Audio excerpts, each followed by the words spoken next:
पीले दांत वाली बहू। रंजना कभी ब्रश नहीं करती थी। उसे कितनी बार उसके माँ बाप ने डांटा, लेकिन उसका कोई असर उस पर होता ही नहीं था, जिस कारण से उसके दांत पीले पीले हो जाते हैं। शादी के बाद। अरे बहू, वैसे तो तुझ में कोई कमी नहीं है, पर तेरे दांत इतने पीले कैसे हैं बेटा? कैसे मतलब? कोई सर्जरी थोड़ी ना कराइए। वो तो क्या नाम, मैं ब्रश नहीं करती थी तो पीले हो गए। अब क्या करूं? आप कहे तो लाल करवा लूं या फिर काले? यार ये क्या है, क्यों माँ से लड़ रही हो? लड़ रही हूँ? अरे मैं लड़ रही हूँ या ये बोल रही है कि दांत पीले हैं, पीले। अरे तपस्या थोड़ी ना की है इन्हें पीले करने के लिए। बकायदा ब्रश नहीं किया है 20 साल तक, तब जाकर। छी, कैसी बात कर रही हो? ये उस वक्त तो पीले नहीं थे जब हम लोग तुम्हें देखने आए थे। अरे तब साफ करवा लिया होगा डेंटिस्ट के पास जाकर। अब देखो कैसे पीले पीले लग रहे हैं। रंजना सास की तरफ गुस्से से देखती है। फिर शुरू हो गई पीले पीले पीले। अरे पीले तो तब भी थे जब मेरे हाथ का रसगुल्ला उड़ा उड़ा कर खा रही थी और बोल रही थी, लड़की नहीं गुणों का खजाना दे रहे भाई साहब आप। खैर, अब वो लोग करते भी तो क्या करते, पीले दांत वाली बहू पल्ले पड़ी थी तो झेलना तो था ही। एक दिन कीर्तन में रंजना गाना गा रही थी।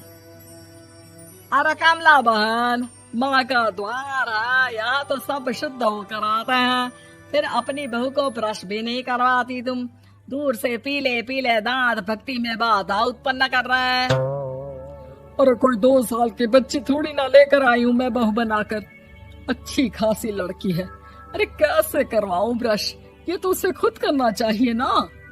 अब माँ बाप तो इसके जैसे तैसे निपटा दिए, ये नहीं सोचा कि सास कैसे संभालेगी। सास बहू को लेकर घर आ जाती है, लेकिन सोच लेती है कि अब इसे लेकर कहीं नहीं जाएगी। अगले रोज बहू कहती है, अरे क्या हो गया, मंदिर नहीं जाना क्या? कीर्तन का वक्त हो रहा है। मेरी मधुर वाणी से कान्हा जी जागते हैं और सोते हैं।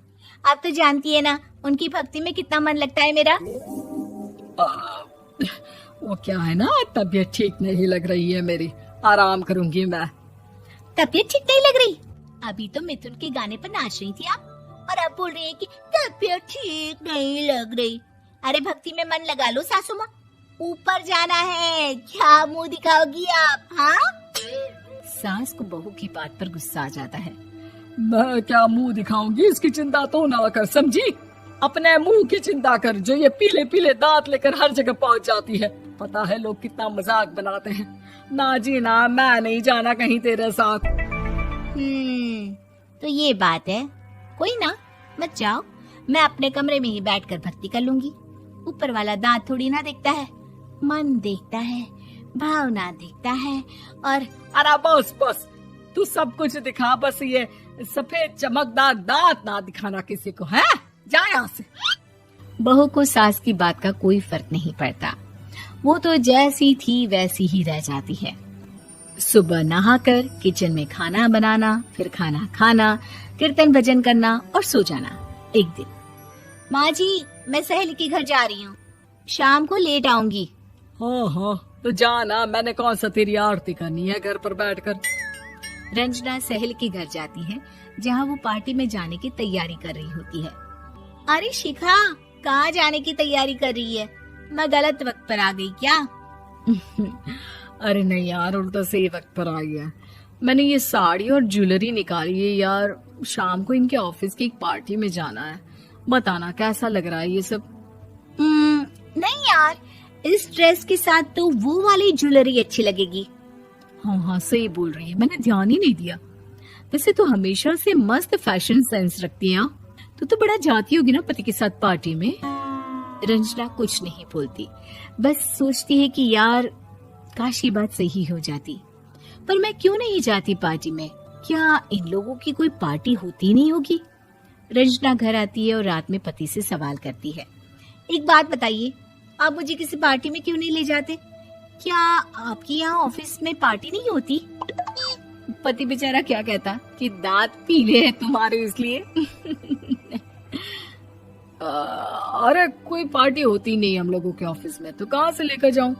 और मार्केट, मॉल, कहीं वीकेंड घूमना, कहीं तो। अरे यार सारे हफ्ते में एक छुट्टी मिलती है, तो सोचता हूँ कि आराम ही कर लूं। क्यों? रंजना मन मार के रह जाती है। पहले कभी सास के साथ मंदिर जाया करती थी, लेकिन वो भी सास ने ले जाना बंद कर दिया। घर बैठी बैठी रंजना बोर हो जाती है। तभी उसे आइडिया आता है और वो मायके जाने का सोचती है। सासू माँ, 2 दिनों के लिए मम्मी के घर जा रही हूँ। अच्छा ठीक है, आराम से जा। और हाँ, माँ से कुछ अच्छी आदत सीख कर आना कि कैसे शरीर के हर भाग की तरह दांतों की सफाई भी जरूरी होती है, समझी? शुरू हो गई ना आप। वो लोग आपकी तरह नहीं है कि छोटी छोटी बात का बतंगड़ बना दे। उन लोगों के लिए मैं मायने रखती हूँ, ना कि मेरे पीले पीले दांत। रंजना माँ को बिना बताए उन लोगों को सरप्राइज देती है, लेकिन जैसे ही वो दरवाजे पर पहुंचती है, अंदर देखती है कि घर वाले कहीं जा रहे होते हैं। अब माँ, काश रंजना दीदी के दांतों वाली प्रॉब्लम नहीं होती, तो वो भी हम लोगों के साथ चलती ना बुआ जी की बेटी की शादी में। हाँ बेटा, लेकिन अब उसे कौन समझाए कि उसको उसके पीले दांत नहीं दिखते, लेकिन उसके आसपास के लोगों को कितना एम्बैरेसिंग फील कराते हैं।